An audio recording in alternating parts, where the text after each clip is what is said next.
कुछ नफरती चिंटू आकर पहुंच गए और उन्होंने उस सारी मीटिंग का एजेंडा को हाईजैक करने की कोशिश की, जम्मू वर्सेस कश्मीर करना शुरू कर दिया। जिन्होंने ये कहा जी नहीं जी हमें जम्मू की अलग रियासत चाहिए, हम कश्मीरियों के साथ रहना नहीं चाहते, कश्मीरियों की हेजमनी की बात की, कश्मीरियों के से हमें आज़ादी चाहिए। तरह की बातें हो रही हैं जम्मू में जिनकी हम मजम्मत करते हैं, जो आज भी जम्मू वर्सेस कश्मीर कर रहे हैं। और अगर उनको कोई अलग रियासत चाहिए, एक डिस्ट्रिक्ट की, दो की, ढाई की, वो बना ले, वो आज़ाद मुल्क बना के उसके प्रधानमंत्री बने, हमें कोई एतराज़ नहीं है।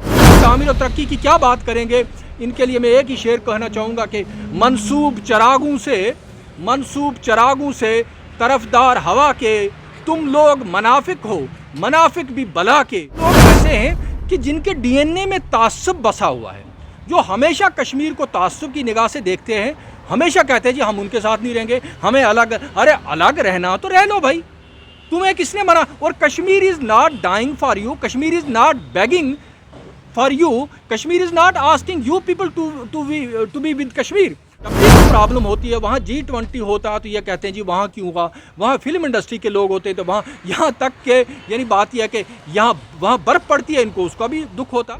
के मतलब तो बेहतर होता कि कल ही सवाल पूछे गए होते तो साथ में ही हम वजाहत करते। मुझे पूछा भी था किसी ने बाहर निकल कर, तो मैं जल्दी में था। कल हमारे एक पॉलिटिकल एक्टिविस्ट और दोस्त मनीष साहनी ने एक प्रोग्राम रखा था जम्मू के मसाइल को डिस्कस करने के लिए और जम्मू के हालात को डिस्कस करने के लिए, डेमोक्रेसी वगैरह को जो करते रहते हैं सब लोग, वो बड़ी अच्छी कोशिश थी। लेकिन उसमें कुछ नफरती चिंटू आकर पहुंच गए और उन्होंने उस सारी मीटिंग का एजेंडा को हाईजैक करने की कोशिश की, जम्मू वर्सेस कश्मीर करना शुरू कर दिया, जो कि काबिल मजम्मत था। बहरहाल उसमें हमारे कई लोग हैं, मैं बताना चाहता हूं कि जिन्होंने बड़े बैलेंस बातें की, जिसमें हमारे हर्षदेव सिंह हैं, कुछ और लोग हैं। लेकिन वो जो लोग थे उसमें एक प्रोफेसर साहब हैं, कुछ और लोग हैं, जिन्होंने ये कहा जी नहीं जी हमें जम्मू की अलग रियासत चाहिए, हम कश्मीरियों के साथ रहना नहीं चाहते, कश्मीरियों की हेजमनी की बात की, कश्मीरियों के से हमें आज़ादी चाहिए। तो उसी पर जिसकी आप बात कर रहे हैं कि जब मेरी बारी आई तो मैंने उन लोगों को ये कहा, भाई खुदारा जो है अब तो कश्मीर की ऑब्सेशन से बाहर आइए। अब तो 5 बरस होने जा रहे हैं तुम्हें आज़ादी मिले हुए, अब तो तुम आज़ाद हो चुके हो कश्मीरियों से। अब कम से कम तुम्हारी डेमोक्रेसी पे शबखून मारा गया है, तुम्हारे वसाइल पे शबखून मारा गया है। आज तुम्हारा विधायक नहीं है, आज तुम्हारी स्टेट को जो है डिसमेंटल किया गया है, हिस्से बखरे कर दिए गए, तुम अभी भी होश के नाखून नहीं ले रहे हो। लेकिन परेशानी ये है कि जम्मू में, सब लोगों की बात नहीं कर रहा हूँ, कुछ लोग ऐसे हैं कि जिनके डीएनए में तासुब बसा हुआ है, जो हमेशा कश्मीर को तासुब की निगाह से देखते हैं, हमेशा कहते हैं जी हम उनके साथ नहीं रहेंगे, हमें अलग। अरे अलग रहना तो रह लो भाई, तुम्हें किसने मना। और Kashmir is not dying for you, Kashmir is not begging for you, Kashmir is not asking you people to be with Kashmir. और जब भी कोई प्रॉब्लम होती है, वहाँ G20 होता है तो ये कहते हैं जी वहाँ क्यों हुआ, वहाँ फिल्म इंडस्ट्री के लोग होते हैं तो वहाँ, यहाँ तक के यानी बात यह है कि यहाँ वहाँ बर्फ़ पड़ती है, इनको उसका भी दुख होता है। तो वहाँ एक प्रोफेसर साहब थे, बाकी लोग थे, जिन्होंने वही राग अलापना शुरू किया और जिसको आपको कंट्रोवर्सी कहते हैं। हमने उनको बताया जो भूकंप, जो ज़लज़ला आया 5 अगस्त 2019 को, उसके बाद भी तुम्हें होश नहीं आई, उसके बाद भी तुम्हारी होश के तुम्हें ठिकाना नहीं मिला। तो लिहाजा इस तरह की बातें हो रही हैं जम्मू में जिनकी हम मजम्मत करते हैं, जो आज भी जम्मू वर्सेस कश्मीर कर रहे हैं। और अगर उनको कोई अलग रियासत चाहिए, एक डिस्ट्रिक्ट की, 2 की, ढाई की, वो बना ले, वो आज़ाद मुल्क बना के उसके प्रधानमंत्री बने, हमें कोई एतराज़ नहीं है। अगर उनमें हिम्मत है, उनकी टांगों में दम है तो बना लें। लेकिन आज जब जो है, आज पॉलिटिकल पावर कश्मीर के पास नहीं है, 5 बरस होने जा रहे हैं, आज भी तुम उसी का दुखड़ा रो रहे हो, आज भी कश्मीर की तुम्हें ऑब्सेशन और नफरत जो तुम्हारे अंदर है उसी वो छलक रही है। तो ये नहायत ही काबिल मजम्मत। और ये लोग, इन लोगों को मैं एक ही बात करूँ, ये जम्मू की तामीर और तरक्की की क्या बात करेंगे, इनके लिए मैं एक ही शेर कहना चाहूँगा कि मनसूब चरागों से तरफदार हवा के, तुम लोग मुनाफिक हो, मुनाफिक भी बला के। दिल दुखी हुआ कि भाई सदियों से हमारी एक परंपरा रही, जम्मू कश्मीर के लोग जो थे साझा विरासत में रहे।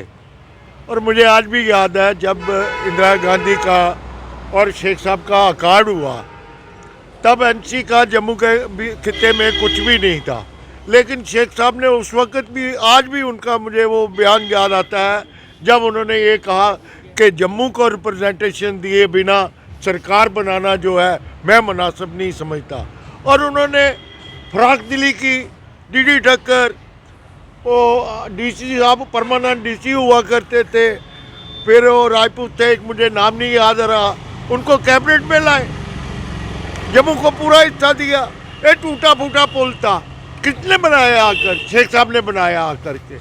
ये सर्कुलर रोड जो है आज जो शाहरग बनी हुई है, तवी का ब्रिज किसने बनाया? शेख साहब ने बनाया। कश्मीरियों ने जम्मू के साथ कोई भेदभाव नहीं किया।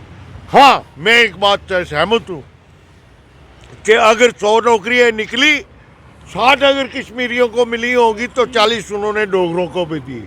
मुझे आज भी याद है और मैंने कल भी कहा, 83 में हमारी चुलाल प्रोजेक्ट में स्ट्राइक हुई थी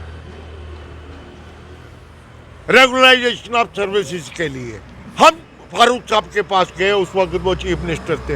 हमने कहा संसाधनों में क्या हमारा हक है या नहीं है, या हम सिर्फ टैक्स पेयर हैं? उन्होंने हमारी पीठ थोपते हुए कहा बिल्कुल तुम्हारा हक है, ये दरिया तुम्हारे हैं, ये पहाड़ तुम्हारे हैं, ये बाग तुम्हारे हैं, ये दंगल तुम्हारे हैं, पूरा आपको हक है कि आप मांगो। हम मांग ही नहीं सकते। फिर मैं वही कहूँगा, कुल्हाड़ी में लकड़ी का दस्ताना होता तो लकड़ी के कटने का रास्ता ना होता। आज ये जितने भी लीडर हैं, चाहे वो हरिओम हो या कोई और हो, इन सबको दुख इस बात का है कि बीजेपी आज बैकफुट पर है। जहां हम आज भी 370 का टूटने का विरोध कर रहे हैं और आज भी हम मानते हैं कि ये जो फैसला सुप्रीम कोर्ट का है ये कॉन्स्टिट्यूशनल फैसला नहीं है, ये मेजॉरिटी फैसला है, जो पार्लियामेंट का फैसला है उसी के ऊपर चीफ जस्टिस ने मोहर लगाई है। लेकिन इंशाअल्लाह ये जद्दोजहद जारी रहेगी। अगर बीजेपी को 70 साल लगे इसको तोड़ने में, हमें 100 साल लगेगा इसको वापस लाने के लिए, तब भी हम लड़ते रहेंगे।